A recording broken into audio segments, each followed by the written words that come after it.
Mulhouse est donc devenu l'épicentre de la propagation du coronavirus en France. Plusieurs dizaines de cas d'infection se sont disséminés dans le pays depuis cette ville de l'Est du pays. Point de départ, un rassemblement évangélique organisé le mois dernier. Les précisions de Lou Bureau. Dans cette salle, ils étaient plus de 2500 fidèles. Réunis pour une semaine de prière, ces croyants ne savaient pas que plusieurs d'entre eux étaient contaminés par le coronavirus. Quelques semaines plus tard, 81 cas sont détectés, en grande partie liés à cet événement. Alors, les personnes qui ont fréquenté donc, notre église durant cette semaine venaient un peu de partout. Pour nous, c'est difficile de savoir exactement parce qu'il n'y a pas d'inscription, l'entrée est libre. Mais disons que ça vient à peu près de la France entière. Aujourd'hui, beaucoup de ces fidèles sont de retour chez eux, et notamment dans des régions qui n'avaient pas encore été touchées par l'épidémie.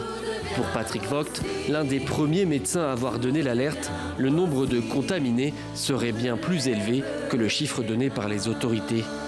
Le virus circule allègrement dans la ville et on peut estimer, vu le nombre de coups de fil, vu le nombre de personnes qui étaient dans cette salle, vu le nombre de patients, qu'on est à plus de 5-10 000 cas sur Mulhouse, quoi. Et du coup, le foyer de contamination est immense dans tout le département, dans toute la ville et même ailleurs, parce qu'il y a des cas maintenant en Guyane. Un risque de propagation qui a poussé la préfecture à prendre des mesures drastiques. J'ai pris 4 décisions. La première, l'interdiction dans tout le département des rassemblements mettant en présence simultanée plus de 50 personnes en milieu clos. Interdiction aussi des visites dans les établissements de santé publique, fermeture des établissements scolaires, restriction des rassemblements sportifs. Le député alsacien Jean-Luc Reitzer est également contaminé. Il est aujourd'hui en service de réanimation à Mulhouse. Son état est jugé sérieux. Bruno Fuchs, merci d'être avec nous. Bonsoir, vous êtes député français, député du Haut-Rhin, où se situe la ville de Mulhouse. On vient de l'entendre, votre collègue Jean-Luc Reitzer est dans un état préoccupant. Un salarié de la buvette est également contaminé. Est-ce que vous êtes inquiet pour vous et pour vos collègues de l'Assemblée nationale? Non, il faut être en alerte permanente. Il y a des mesures qui ont été prises, d'abord des mesures individuelles de barrières, des mesures barrières, c'est-à-dire se tenir à distance, comme on le fait là, ne pas s'approcher, ne pas s'embrasser, ne pas se donner la main, etc. Si on respecte ces mesures-là, tout doit bien se passer. Quelle était l'ambiance dans l'Assemblée hier? Est-ce qu'il y avait une inquiétude qui était très forte? Non, c'est arrivé hier soir, et que depuis hier soir, il y a une trêve parlementaire qui est observée pour les questions d'élections municipales. Donc c'est une trêve habituelle de 15 jours au moment des élections municipales. Donc ça tombe bien finalement, puisqu'il n'y a pas d'activité à l'Assemblée nationale depuis ce matin. Le Haut-Rhin, on l'a entendu, adopte des mesures exceptionnelles. Oui. Le stade 2 y a été renforcé. Est-ce qu'il faudrait passer maintenant au stade 3 selon vous? Ou est-ce qu'on y est déjà? Non, ça dépend complètement de l'observation que font les médecins et les experts. Le stade 3, c'est un stade dans lequel le virus circule assez facilement dans la population. On n'en est pas encore là, même si en Alsace, il y a une concentration de virus, dans le Haut-Rhin, une concentration de virus assez importante, qui est liée surtout à une semaine qu'a organisé l'Église évangélique avec 2000 fidèles qui sont restés pendant une semaine entre eux. Et c'est là que le virus s'est propagé et ensuite chacun est rentré dans ses foyers et dans le Haut-Rhin particulièrement. Donc ça vient de là.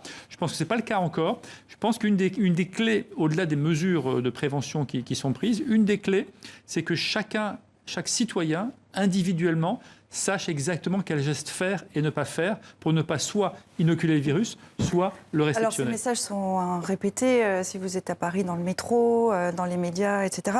Une réunion interministérielle est annoncée pour ce soir autour d'Édouard Philippe. Est-ce que dans les faits, on est entré déjà dans cette phase 3 sans se l'avouer? Si on regarde du point de vue du Haut-Rhin. Je pense, vu la dynamique de cette épidémie, on va rentrer dans le stade 3 à un moment. Pour l'instant, tout est fait, toutes les mesures qui sont prises, sauf dans le Haut-Rhin où là on a vraiment confiner une partie des écoles et puis des grands événements qui doivent se produire. On l'a vu, pas d'événements de plus de 50 personnes, parce qu'effectivement, il y a une concentration de personnes portant le virus importante dans le Haut-Rhin. Mais on n'est pas encore au stade 3, mais selon toute probabilité, on va rentrer dans le stade 3 à un moment ou à un autre. Est-ce que la France est prête? Comment elle se prépare pour Oui, je pense qu'il y a un article qui est paru récemment dans le Courrier international qui dit à quel point, depuis l'étranger, on salue la façon dont la France gère aujourd'hui cette crise. Et je dis ça, c'est sans politiser, parce qu'on a un système de santé avec une administration, avec des experts, des médecins, voilà. Donc je ne sais pas de politiser, mais aujourd'hui, je pense qu'on Les médecins gère s'inquiètent bien. quand même aujourd'hui. Les médecins généralistes s'inquiètent de cet afflux de patients, du manque de moyens, du manque de masques. Oui, bien sûr, mais il y a aussi une grande majorité, plus de 80% des personnes qui sont porteurs du virus, qui ont des symptômes extrêmement légers ou bénins. Voilà, donc il ne faut pas non plus s'affoler, il faut aller vers les personnes qui sont les plus sensibles, c'est-à-dire les personnes démunies, les SDF, mais aussi les personnes qui sont en difficulté de santé initialement.